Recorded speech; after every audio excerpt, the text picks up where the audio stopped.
यश और कनक की मुलाकात एक कैफे में हुई। कई दिनों तक यश उसी कॉफी शॉप में जाता रहा, बस कनक को देखने के लिए। एक दिन यश ने मन बना ही लिया और वो सीधा कनक के सामने जा बैठा। हेलो। हाय। यश और कनक ने साथ में कॉफी पी और बातचीत भी की। यश की खुशियों का ठिकाना ही नहीं था। अगले दिन कनक और यश बीच पर मिले। मुझे लगा कि तुम नहीं आओगी। कैसे नहीं आऊंगी, तुमसे मिलना जो था। यश यही सोचकर खुश था कि कनक बस उससे मिलने आई थी। उन लोगों ने काफी समय साथ में बिताया और जब शाम के 6:30 बज गए तो कनक के मोबाइल पर अलार्म बजा।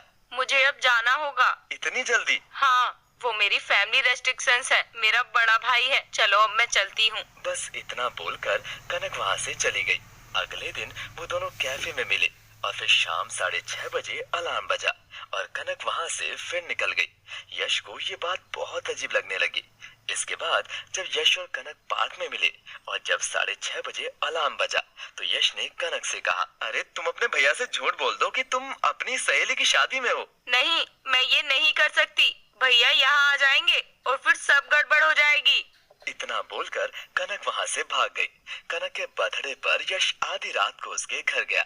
यश ने घंटी बजाई, दरवाजा खुला और वहाँ कनक जैसी दिखने वाली एक लड़की खड़ी थी। लड़कों के कपड़े में उसकी चाल ढाल बदली हुई थी। यश ने लड़की को कनक समझकर बोला, हैप्पी बर्थडे कनक। हे, मैं कनक नहीं हूँ। क्या मजाक कर रही हो? बोला ना, मैं कनक नहीं हूँ। अच्छा ठीक है, मुझे एक हक तो दो। यश ने कनक को हक करने की कोशिश की पर लड़की ने यश को जोर का तमाचा मारा। कितनी बार बोलूं, मैं कनक नहीं हूँ। कनक नहीं हूँ मैं उसका बड़ा भाई हूँ, कविराज। उसका बदला हुआ भाव देखकर यश घबरा गया। मैं जानता हूँ तू मेरी बहन से प्यार करता है और वो भी तुझसे प्यार करती है, पर तुम दोनों कभी एक नहीं हो सकते, कभी नहीं, क्योंकि सूरज ढलते ही कनक के शरीर में मैं रहता हूँ, उसका बड़ा भाई कविराज। इसीलिए अच्छा यही है कि तू कनक को भूल जा और निकल जा यहाँ से, निकल जा। लड़की ने यश को धक्का मारकर घर से बाहर निकाल दिया। उस रात यश कनक के घर के बाहर खड़े होकर सोचता रहा कि आखिर उसके साथ हुआ क्या है। वो परेशान था। वो जिस लड़की से प्यार करता था उसके शरीर में एक भूत रहता है। अगली सुबह सूरज उगते ही कनक रोते हुए उसके पास आई। ये सब क्या है? तुम घर चलो, मैं सब कुछ बताती हूँ। जब मैं और मेरे बड़े भैया कविराज एक पहाड़ पर गए थे, हम दोनों लगभग 14 से 15 साल के थे। मुझे ऊंचाई से बहुत डर लगता था। मैं घबराई हुई थी। भैया ने मुझे डराने के लिए पीछे से भौं किया और अचानक से मेरा संतुलन बिगड़ गया और वो पहाड़ से नीचे गिर गए। उस दिन से उनकी आत्मा डेली शाम को सूरज ढलते ही मेरे शरीर में घुस जाती है। मैं दिन में लड़की की तरह रहती हूँ और रात में लड़के की तरह। मेरे माँ बाप को ये बात पता थी। उन्होंने बहुत कोशिशें की भैया की आत्मा को मुक्ति दिलाने की, पर कोशिश सफल नहीं हुई। पर इसका कोई अंत तो होगा ना? अंत है, पर भैया मुझे वो करने नहीं देंगे। पर क्या? पूर्णिमा की रात भैया की आत्मा मेरे शरीर में नहीं घुस सकती। उस रात हमें पुराने मंदिर में जाकर भैया की आत्मा को मुक्ति दिलानी होगी, पर भैया उस रात को मुझे घर के बाहर जाने ही नहीं देते। मैं तुम्हें ले जाऊंगा पुराने मंदिर। इस दिन के बाद यश पूर्णिमा का बेसब्री से इंतजार करने लगा। यश ने एक पंडित जी से बात भी कर रखी थी। क्या वो दुष्ट आत्मा कनक को मुझे हलाने देगी? मुश्किल है पर नामुमकिन नहीं।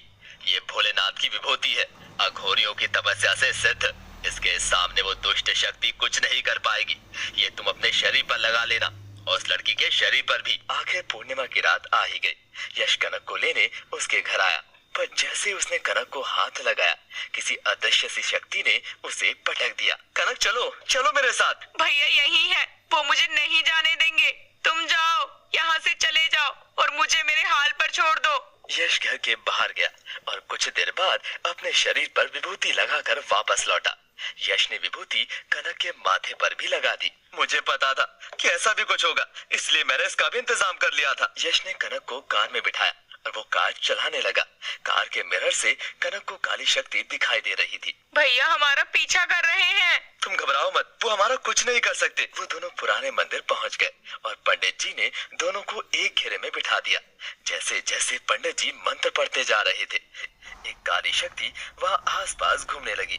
वो काली शक्ति ने एक रूप ले लिया। कनक, तुम मुझे मारना चाहती हो? नहीं भैया। उसकी बातों पर ध्यान मत दो, वो तुम्हें बहका रहा है, भटका रहा है। पंडित मंत्र पढ़ता गया और कविराज की आत्मा तड़पती गई। कनक रो रही थी।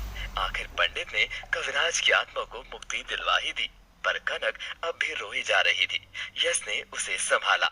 तुम्हारे भैया वहां चले गए हैं, जहां उन्हें होना चाहिए था। उस दिन के बाद कनक के शरीर में कविराज कभी नहीं आया।